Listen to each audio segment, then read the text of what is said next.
एक प्रश्न है राग द्वेष से संबंधित कि राग द्वेष अगर न करें तो फिर संसार के भी ऐसा लगता है व्यवहार में बड़ी कठिनाई होगी।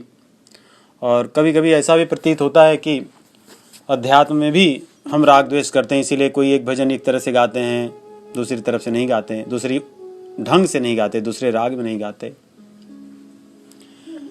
इन शंकाओं को, प्रश्नों को भगवान के कहे हुए शब्दों से ही समझना चाहिए। तीसरे अध्याय में श्लोक 34 में भगवान इसकी चर्चा करते हैं। इंद्रियस्यार्थे राग द्वेषौ व्यवस्थितौ तयोर्न वशमागच्छेत् तौ ह्यस्य परिपंथिनो। दो लोगों की चर्चा करते हैं। ये दोनों परिपंथी हैं, आपके रास्ते में बाधक हैं। कौन से रास्ते में? अध्यात्म के रास्ते में। क्या बाधक है? राग और द्वेष। कौन से राग और द्वेष? इंद्रियस्यार्थे, जो हमारी इंद्रियों को लगे कि ये अच्छा है और ये बुरा है। अच्छा बुरा की बात नहीं करें भगवान करें हमारी इंद्रियों को जो लगे, विषय भोग के कारण जो लगे कि ये अच्छा ये बुरा है। हित के लिए निर्णय करना कि ये अच्छा ये बुरा है तो आवश्यक है। बिना उनमें राग द्वेष किए हम संसार की बुरी चीजों को छोड़कर अच्छी की तरफ थोड़े ही जाएंगे। ये तो आवश्यक है हमें। परंतु फिर उस राग द्वेष को राग द्वेष नहीं कहते, फिर वो प्रेम में परिवर्तित हो जाता है, हित अनहित में परिवर्तित हो जाता है। इसीलिए रामचरितमानस में तो कहते हैं हित अनहित पशु पक्षी जाना। हित और अनहित तो पशु पक्षी भी जानते हैं, राग द्वेष तो उनमें भी होता है। उस दृष्टि से देखें। लेकिन भगवान यहां राग द्वेष को कह रहे हैं जो हमारी इंद्रियों को अच्छा लगने वाला चीज है उसको लेकर राग और द्वेष करना। उदाहरण के लिए भोर में उठकर साधक को भगवान का नाम जप करना, यह उसका धर्म है। परंतु भोग विलास में राग होने के कारण वो इस कृत्य को नहीं करता, तो यह उसके अध्यात्म मार्ग में परिपंथी है, बाधा है, विघ्न है। परंतु रात्रि में समय पर सोकर सुबह समय में उठना, यहां पर भी एक तरह से आदमी सोचता है कि यह अच्छा नहीं है, बुरा है, और अच्छे मार्गों को चुनता है। परंतु उसके पीछे उद्देश्य प्रेम होता है, भगवान से अपना हित होता है, फिर वो राग द्वेष नहीं है। तो यहां पे इंद्रियस्यार्थे जो शब्द है यही मुख्य चीज है। भोग विलास से संबंधित, विषय से संबंधित जहां पर भावनाएं हो वहां पर राग द्वेष जीव का कल्याण नहीं करने देते, उनके अहित करते हैं। वहां पर राग द्वेष करना चाहिए। और इसी के कारण देखो संसार में व्यक्ति अधर्म का मार्ग चुनता है। अपने संतान से अधिक राग हो तो व्यक्ति धर्म के मार्ग को छोड़कर अधर्म का कार्य करता है। महाभारत का परिणाम, मुख्य कारण क्या था? धृतराष्ट्र को राग द्वेष था। अपने पुत्र से ऐसा राग था कि दुर्योधन की कोई बुराई उसको दिखती नहीं थी, दिखती भी थी तो भूल जाता था। और पांडव जिनकी अच्छाई भगवान श्री कृष्ण भी देखते थे वो देख नहीं पाता था। द्वेष यही है। द्वेष आंखों पर पट्टी बांध देते हैं। जो देखना है वो नहीं दिखता, जो नहीं देखना वही दिखता है। इसलिए राग द्वेष को उस दृष्टि से ही देखना चाहिए कि विषय भोग में जहां रस मिलने लगे सोचना चाहिए यहां राग और द्वेष प्रबल हो रहे हैं। अच्छे लोगों से हमें एलर्जी होती है नहीं संसार में? अच्छे लोगों से एलर्जी होती है। कई बार व्यक्ति को देखो, अधिकतर जन्म भी मना रहा है उन लोगों के साथ जिसकी उसकी इच्छा ही नहीं, लेकिन मनाने जा रहा है। उसको पूछो क्यों मनाने जा रहे हो? क्योंकि उसको अच्छा लगता है, करना चाहता है। ये भोग विलास के कारण, इसलिए उसके अध्यात्म के मार्ग में वो बाधक हैं। इसलिए अच्छे समाज का निर्माण नहीं होता, क्योंकि हम बुरे लोगों का संग राग के कारण पकड़ लेते हैं। उनको बदल नहीं पाते और न तो अपने को बदल पाते हैं। इसलिए भगवान कहते हैं अध्यात्म मार्ग के परिपंथी हैं, शत्रु हैं, इनको त्याग दो, छोड़ दो। दूसरा प्रश्न है कि सुत वित्त लोक ईशना तीनी, ये जो तीन चीजें हैं सुत वित्त और लोक, इनकी जो चेष्टाएं हैं, इच्छाएं हैं, कामनाएं हैं, इनमें बड़ी ये सूक्ष्म रेखा है कि जहां पर अपने पुत्र पुत्री, पति पत्नी, माता पिता या अपने शरीर से संबंधित जो संबंध हैं, उन संबंधों की बात आती है तो बड़ा कठिन हो जाता है कि वो रेखा क्या है, कब छोड़ें। उसका उत्तर भगवान श्री रामचंद्र जी अपने श्रीमुख से रामचरितमानस में कहते हैं, जननी जनक बंधु सुत दारा, तन धन भवन सुहृद परिवारा, सब कई ममता ताग बटोरी, मम पद मनहि बांधि बर डोरी। देखिए, लोक छूट जाता है कई बार, ऐसा हमें लगता है, लेकिन कई लोगों का परिवार छूट जाता है लेकिन लोक नहीं छूटता।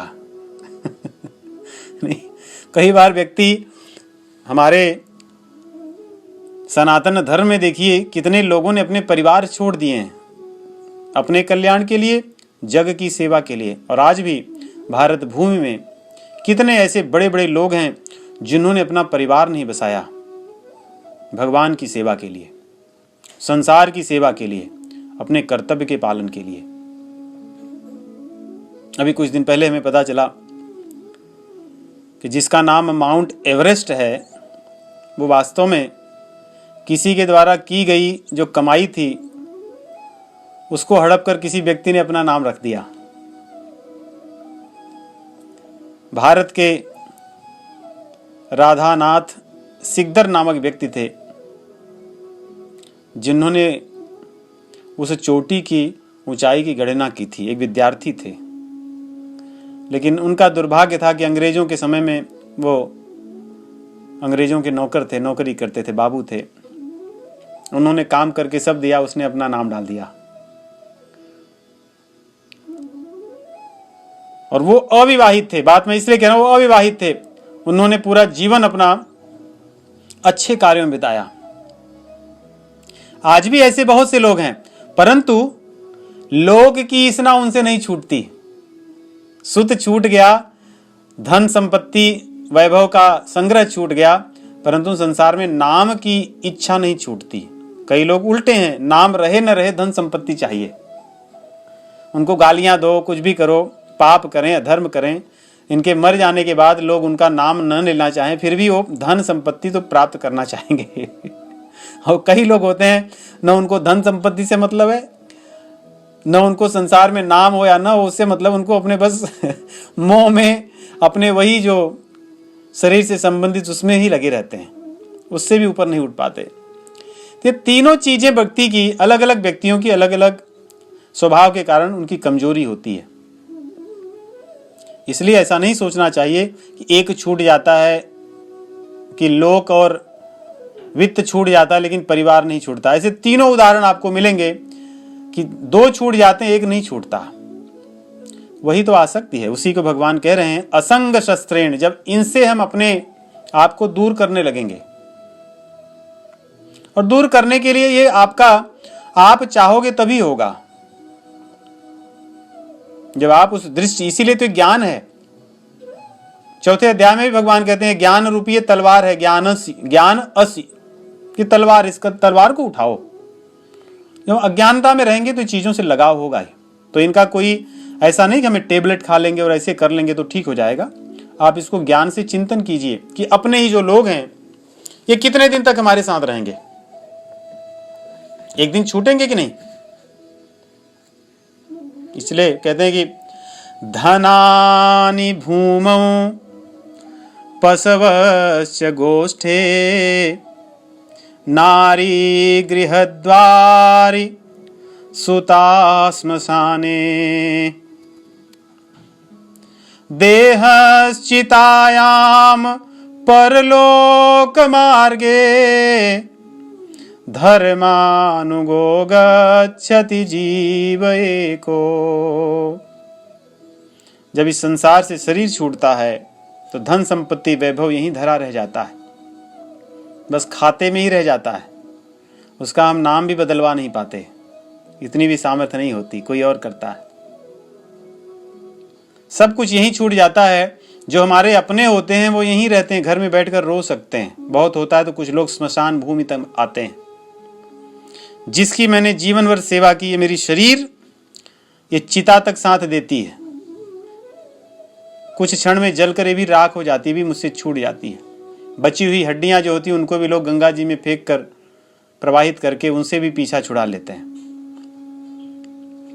जो जाने वाला अकेला होता है उसके साथ एक चीज जाता है धर्म का अनुगमन जिसने किया है, जो धर्म के मार्ग पर चलकर उसकी जो कमाई थी सूक्ष्म, बस वही ढोए वो चला जाता है, बाकी सब चीजें ही रह जाती हैं।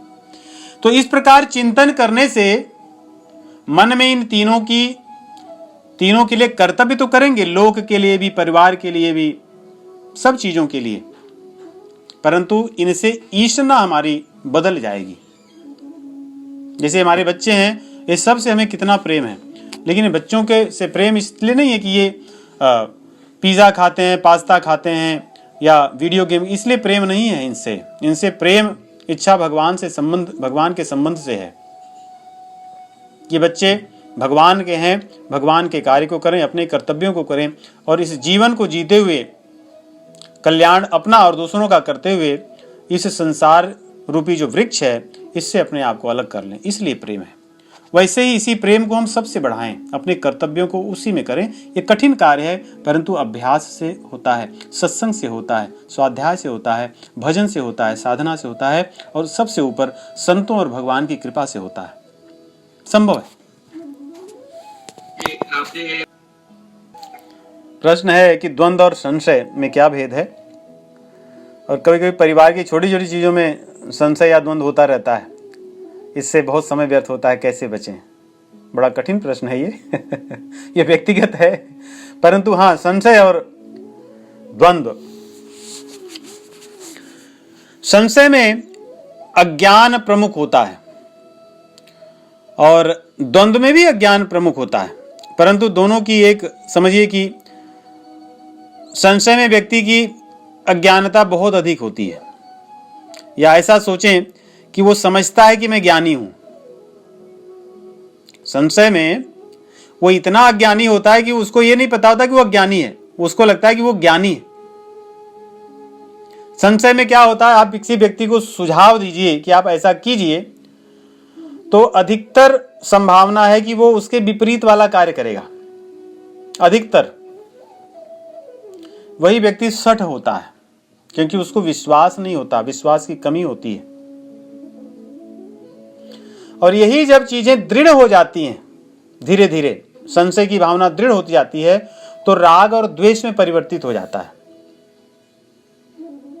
तो द्वंद्व में हो जाता है। द्वंद्व में क्या होता है, उसको पता है कि दो चीजें हैं, वो पहले से मान रखता है, वो किसी से पूछता नहीं है, उसको पता होता है, कोई कुछ भी कहे वो किसी से पूछता भी नहीं है, उसको पता हो या न पता हो, कोई बताए या न बताए, वो सदैव उसने अपनी धारणा बना ली है, उसके संस्कार दृढ़ हो गए हैं, ये चीज अच्छी है और ये बुरी है।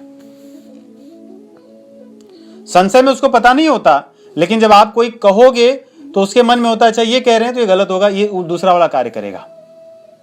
इसीलिए भगवान कहते हैं संशय आत्मा विनश्यति, संशय आत्मा का विनाश होता है, क्योंकि कोई भला आदमी उसको मिलके कोई बोलेंगे ऐसा करो तो उल्टा वाला करेगा, तो विनाश की तरफ ही जाएगा, क्योंकि सुझाव नहीं मानता। और जब यही दृढ़ हो जाते हैं धारणाएं, तो व्यक्ति द्वंद्व में फंस जाता है, उसको पता होता है या नहीं पता होता है, लेकिन जो भी चीजें वो करेगा एक जन से राग करके और दूसरों से द्वेष करता रहेगा, उसको बदलना बड़ा कठिन है। और इनसे भी बदलना अधिक कठिन संशय आत्मा का है। दोनों में एक सूक्ष्म भेद लगता है। जब संशय छिन्नता बड़ा दृढ़ हो जाए तो राग द्वेष में परिवर्तित हो जाता है, मतलब पक्का कर लेता है कि अच्छा है बुरा है, भले वो हो या ना हो। और फिर उसी अनुसार कुछ लोगों को अज्ञानता बस वो भोग विलास के कारण कुछ अच्छे लोगों की बातें भी नहीं सुनता, अच्छे लोगों को बुरा मानता है और बुरे लोगों को अच्छा मानता है। और प्रतिदिन के जीवन में कैसे निर्णय करें, बस ये तो अपने संकल्प से होता है। हमने इस तरह की चीजें होती हैं व्यक्ति के घर में कि क्या ये खाएं या वो खाएं। इसमें सबसे सरल है किसी एक व्यक्ति को चुन लें कि आप जो कहोगे वही खाऊंगा। हो गई बात खत्म। ये तो घर घर की बात होती है कि हमारे पास 20 सब्जियां, क्या करें? तो किसी एक को कहें भाई आप क्या खाना चाहते हो, बस बना दो। इससे फिर हमारे संस्कार बन जाते हैं, फिर उस तरह की चेष्टा बंद हो जाती है। तो जो संशय आत्मा होता है उसके भीतर संशय क्यों आता है? क्योंकि वो जो व्यक्ति बता रहे हैं उन पर उसकी श्रद्धा नहीं होती, उस पर विश्वास नहीं होता। इसीलिए श्रद्धाहीन व्यक्ति संशयात्मा होता है। वो बताए हुए व्यक्ति पर विश्वास नहीं करता। इसी को रामचरितमानस में रावण के लिए जब आता है कहते हैं वो सठ है, सठ। अपनी अज्ञानता और या अच्छे लोगों पर, संतों पे श्रद्धा न होने के कारण वो कार्य उल्टा करेगा। हनुमान जी जो बताएंगे उसका विपरीत चलेगा। नहीं, तो ऐसे लोग हैं। और कई बार ऐसे देखने को आता है जो राग द्वेषी भी ऐसे हो जाते हैं। ये इतनी सूक्ष्म रेखा है कि कठिन है। देखो, राग द्वेषियों का भी ऐसा होता है कि कोई अच्छे आदमी हो, वो कोई अच्छा कार्य करें, कोई अच्छा निर्णय लें, तो जो द्वेषी लोग होते हैं वो अपना सर्वनाश करके भी उस निर्णय का विरोध करेंगे। आपको दिख रहा होगा इस समय संसार में विशेष करके हमारी पुण्य भारत भूमि पर जो अशांति का वातावरण इसी कारण राग द्वेष से। द्वेष में व्यक्ति ऐसा हो गया है कि अगर कोई कहे कि भाई आप गोबर का भक्षण मत करो, तो गोबर को लेकर खाएंगे कि मुझे वो खाना है क्योंकि इन्होंने कहा है। मैं वो नहीं मानूंगा। तो ये राग द्वेष की ये सीमा है। तो जैसे संशय आत्मा है, वो बात सुनकर आपसे अच्छे से अच्छे विचार में आपके साथ रहेगा, लेकिन करेगा उल्टा। लेकिन जो राग द्वेषी होता है वो आपसे छिप कर द्वेष के कारण आपकी की हुई चीजों का, जो अच्छी चीजें होंगी उनका विरोध ही करेगा और बुरी चीजें होंगी उनका समर्थन करेगा। तो ये राग द्वेष के परिणाम है और ये वास्तव में अश्रद्धा और अविश्वास से ही पनपते हैं। उसी गंदगी से इनका जन्म होता है। प्रश्न है कि योग क्या है? क्योंकि हम सुनते हैं कर्म योग, ज्ञान योग, भक्ति योग, ध्यान योग, राजयोग, हठ योग इत्यादि। आजकल तो सब जगह दुकानें भी खुली हैं योगा, योग को हमने योगा बना दिया, तो उसकी भी दुकान है। तो योग क्या है? योग का अर्थ है भगवान से जोड़ने वाला। योग का अर्थ ही होता है जोड़ना। जो मार्ग भगवान से जोड़ दे वही योग मार्ग है। इसलिए भक्ति के द्वारा अर्थात प्रेम के द्वारा भगवान से जुड़ जाएं, वही भक्ति योग है। सत असत का ज्ञान हो जाए, वैराग्य भीतर प्रकट हो जाए, संसार की नश्वरता दृढ़ हो जाए, तो संसार से मुख मोड़कर केवल भगवान को ही हृदय में बसाएं, ज्ञान मार्ग है। संसार में सर्वत्र उसकी नश्वरता को देखते हुए निष्काम भाव से संसार में सभी का सेवा करके, सब में भगवान को देखते हुए सेवा के मार्गों को अपना लें, वो कर्म योग है। तो इस प्रकार योग वही जो भगवान से हमें जोड़ दे। एक प्रश्न है कि इच्छा में, आसक्ति में और कामना में क्या अर्थ है, क्या अंतर है? क्या एक प्रबल है और एक प्रबल नहीं है? इच्छा देखिए, जो भी चेष्टा मन में उत्पन्न हो, जो भी संकल्प विकल्प हो, जब उनके प्रति हमारा मन लगे या हमारी बुद्धि थोड़ी उनकी तरफ जाए, वही इच्छा है। जैसे भूख लगी है, खाने की इच्छा है, पानी पीने की इच्छा है।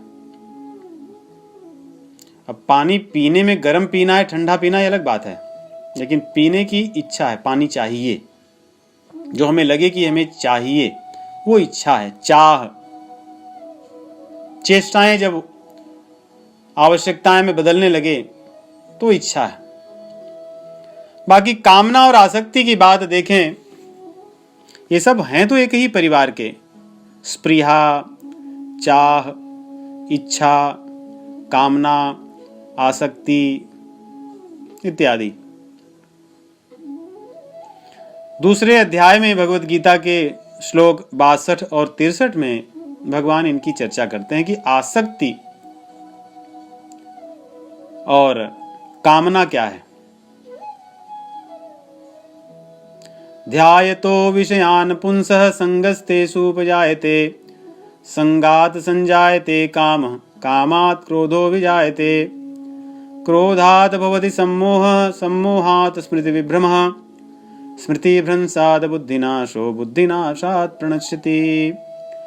तो जो आसक्ति या कामनाएं हैं, इनका परिणाम नाश है, सर्वनाश। जब हम किसी चीज को देखते हैं और उसके साथ अपना संबंध जोड़ लेते हैं, उसी को आसक्ति कहते हैं। जिसके साथ, देखिए संसार में बहुत से घर हैं, बहुत से लोग हैं, बहुत से परिवार हैं, हमारी सबके साथ आसक्ति नहीं है। कुछ लोगों के साथ हमने आसक्ति जोड़ ली है। कैसे जोड़ा? चिंतन करके, उनके बारे में सोचकर, जानकर। जैसे हमें किसी ने, हमेशा मैं उदाहरण देता हूं कि हम बैठे हैं सोफे पे और हमने एक एडवर्टाइजमेंट देखा टेलीविजन पे कि ये एक जूता है जिसको पहनकर आप चलोगे तो आप 10 मील चलोगे फिर भी आपके पैर में कोई समस्या नहीं है। वो जूता देखते ही व्यक्ति जिसके पैर में, एड़ी में पीड़ा नहीं थी, कुछ दिन में पीड़ा होने लगती है। नहीं, ध्यायतो विषयान पुंसः, जब उसका ध्यान करने लगता है तो पीड़ा धीरे धीरे उसकी एड़ी में होती है और फिर वो पीड़ा उसको कहती है कि ये आपको चाहिए, इसके बिना आप नहीं रह सकते। तो वो आसक्ति, जब व्यक्ति किसी चीज के बारे में चिंतन करता है तो आसक्ति में बदल जाती है। और उसको क्या कहते हैं भगवान? ध्यायते विषयान पुंसः संगस्तेषु उपजायते, उसके साथ उसका संग और दृढ़ होता है। और जब किसी के साथ संगत और दृढ़ हो गया तब वो मेरा हो गया, तो वो कामना हो गई। संगात संजायते कामः, संगात के बाद, संग के बाद फिर कामना प्रबल हो जाती है। और कामना के बाद फिर व्यक्ति उसको पाना चाहता है, पा गया तो खुश होगा और पाएगा और पाने की इच्छा करेगा, नहीं पाया तो क्रोध होगा, क्रोधी होगा। कोई कमजोर लोग होंगे तो उनके ऊपर क्रोध करेगा, कोई बड़े लोग होंगे जिनके कारण नहीं पा सका तो उनको भयभीत हो जाएगा, उनसे डरेगा। तो इस प्रकार ये एक ही परिवार के हैं, इनका क्रम चलता है। जो हमारी लालसा बढ़ती है, इच्छा बढ़ती है, वहीं से सारी चीजें उत्पन्न होती हैं।